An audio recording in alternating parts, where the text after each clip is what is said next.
All right. Look, I'll just give you guys a little bit of update in terms of the injuries. Paulson Adebo had surgery last night. The surgery went well.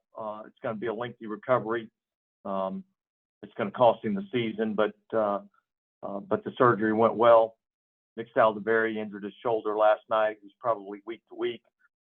We don't expect Lattimore's hamstring to be a big deal. And then Spencer Rattler had the hip pointer last night and should be fine. So that's really kind of the update injury-wise on where we were last night. Dennis, have you gotten a chance to talk to Paulson at all? And if so, kind of just how's he handling it? Mickey went over there last night. As soon as I get off this call right here, my plan is to reach out to him. But all indications is that the surgery went well.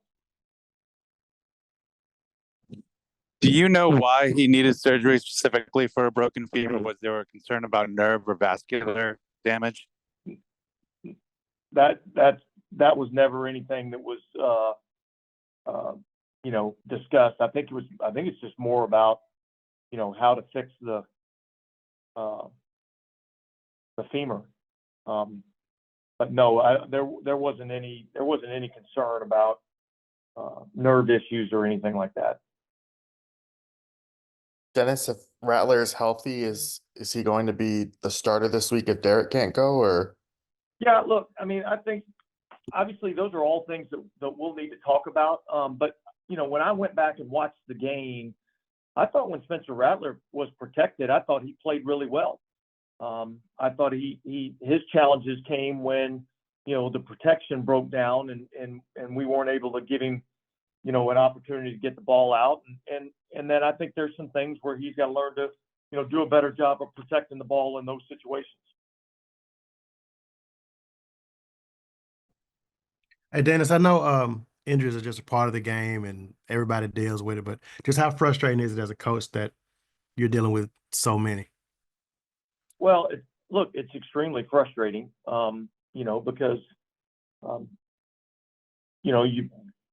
I just feel like, the first 2 weeks of the season, man, we were a really good football team. And then at each and every week as it's gone by, you go every week and it's not just the number of injuries, it's the injuries and who they're to, and they're key cogs in our operation. I mean, our three offensive captains, are injured and not playing right now. I think that's tough to deal with, but it is what it is.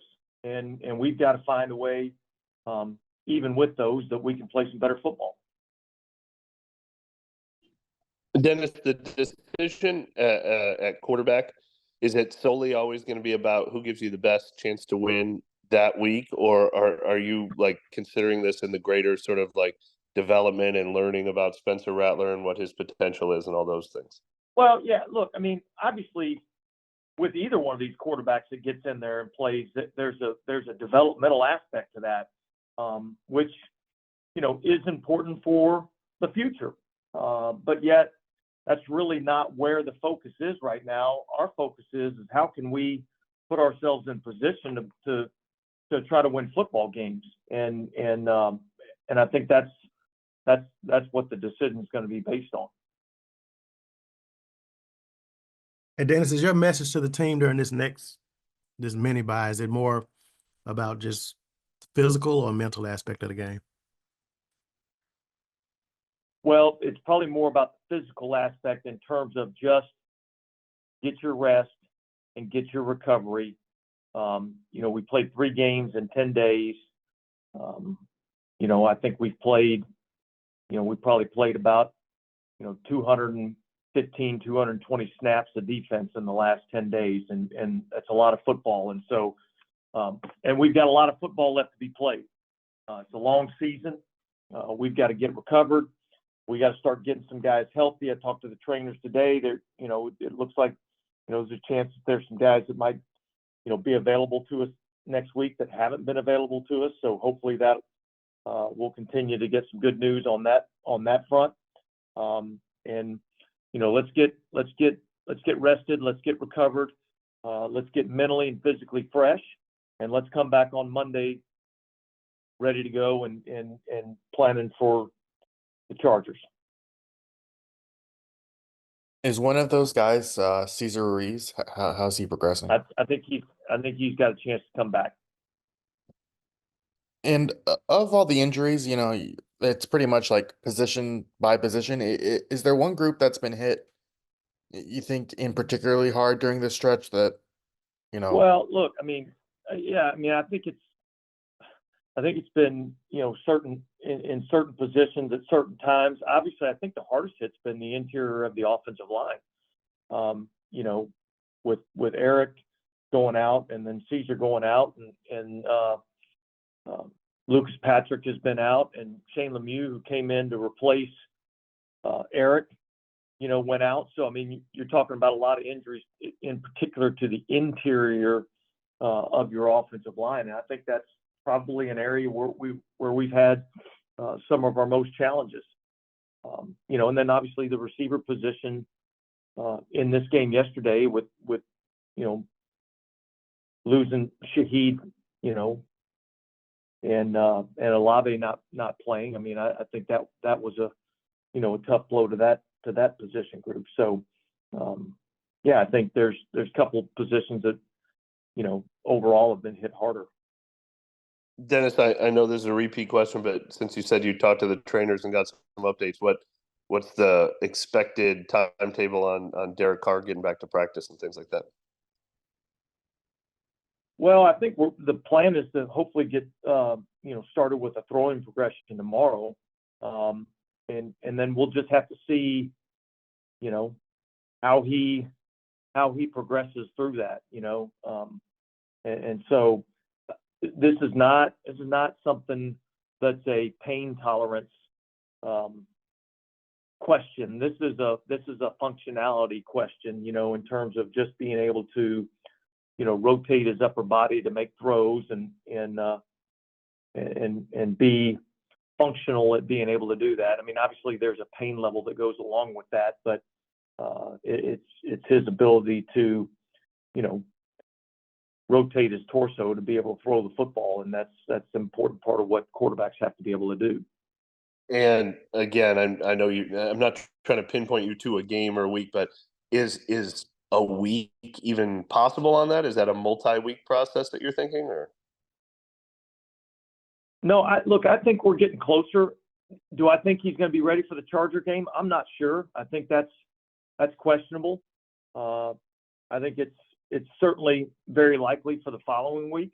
But I think we just got to kind of go through the process and see, you know, how he does over the next, you know, 3 or 4 days, and that'll probably give us a much clearer picture in terms of his availability for this weekend. Hey, Dennis, you were saying this weekend you kind of want the guys to rest and recharge and things like that. Is that different for some of the injured guys like Derek? Like are the injured players like coming in all to the do injured their rehab? all the injured guys are in this weekend rehabbing with the trainers. Gotcha. I know it was a very minor issue in the game last night, but just curious if you got an explanation for where that timeout came from at the end of the first half. Yeah, look, that was Clint that called the timeout. He got a little excited over there on the sideline, and he and I have discussed that. That won't be a problem moving forward.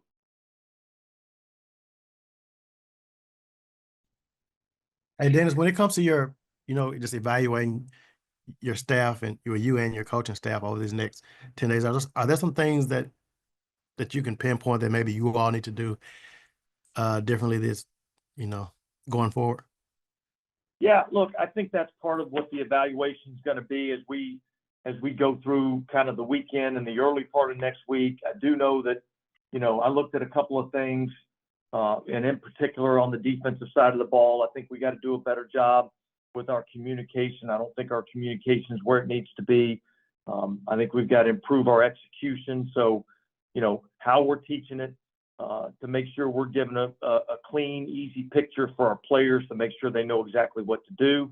And then we got to spend more time with the fundamentals and the technique. I think that's going to be critical as we go forward. And so, those are areas that, I've identified that we've got to be better at, in particular on the defensive side of the ball. Hey, Dennis, I know you were asked about the Richard Sherman comments last night, and players like DeMario and Tyron obviously had comments about that, saying they felt like it was off base. But when someone like Alvin after the game says things like, he understands the fans leaving and he'd be frustrated too, because that's more internal, is that just a passionate player after the game, or is that something that's a bigger concern when a leader says something like that? Oh, look, I think it's a passionate player, and I think he's being honest. I think we all are being honest when, like, we haven't put a good football product out on the field for the last couple of weeks, and so that has to be better. That has to improve. And I think, look, there's a multitude of reasons why that might be, but the ultimate thing is this is a results-oriented business. It always has been, and so. Look, I think everybody has the same frustrations.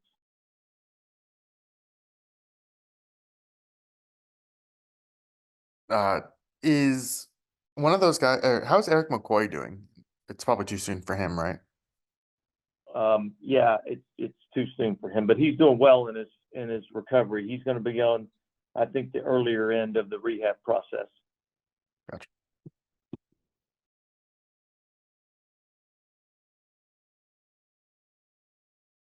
You guys good? Sorry, just one more thing. For the like pass protection issues and Spencer, just how much of that is just a young quarterback needing to better recognize like pressure pre-snap, or is it the center changes? Like, what's kind of going on maybe before the snap with some of those pressures? Well, look, yeah, I mean, there obviously were a couple of pressures that maybe we could have identified a little earlier. I think with experience, I think we get, we'll improve in that area.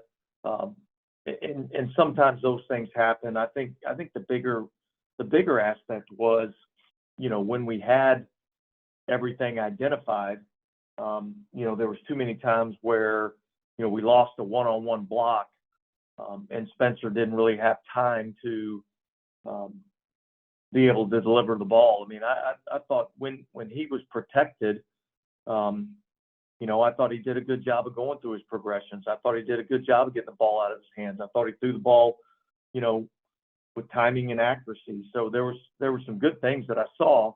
I think we just got to do a better job, trying to give him a little bit more time to throw the ball. And I think we've got to get into these games where, it can't be where we're dropping back and throwing it that many times. We've got to find a way that we can run the ball more effectively. We got to continue to operate, utilize the play action passing game.